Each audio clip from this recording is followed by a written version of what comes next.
I'm Rob, and coming up, it's my review of one of the most talked about movies of 2012. Director Kathryn Bigelow's new film, Zero Dark 30. Bradley, our station chief.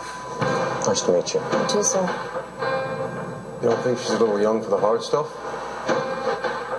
Washington says she's a killer. You really believe this story? Osama bin Laden? Yeah. What convinced you? Her confidence. We're spending billions of dollars. We are still no closer to defeating our enemy. When was the last time you saw bin Laden? Now, a few years ago, her film The Hurt Locker ended up on both mine and Brendan's list for the best movie of that year.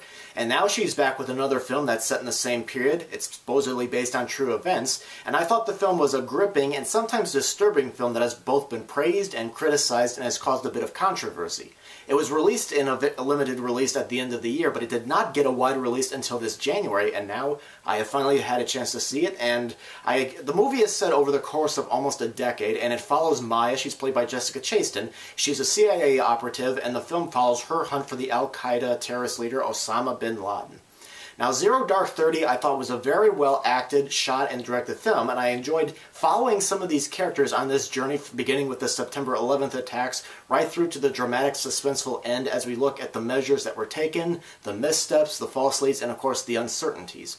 Bigelow, I thought, created a very involving film, which is not always easy to do because these events are fairly recent and we already know what the outcome is. But I really enjoyed being able to listen in on these characters as though they were the real people, as they were trying to find different methods on trying to find all the top Al-Qaeda operatives.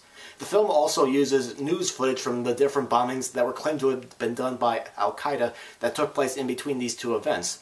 Chastain, I thought, did a very good job at making her character strong, oftentimes fighting her male superiors on what she thinks needs to be done and trying to convince them to believe her and, and take her into confidence.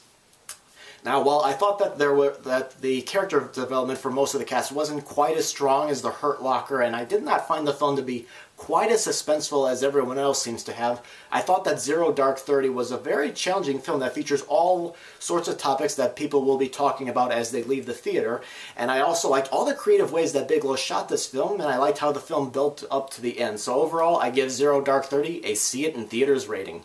So thank you very much for watching. Leave your comments about the movie if you have seen it in the comment box, or any feedback you have about this video. So thank you very much for watching.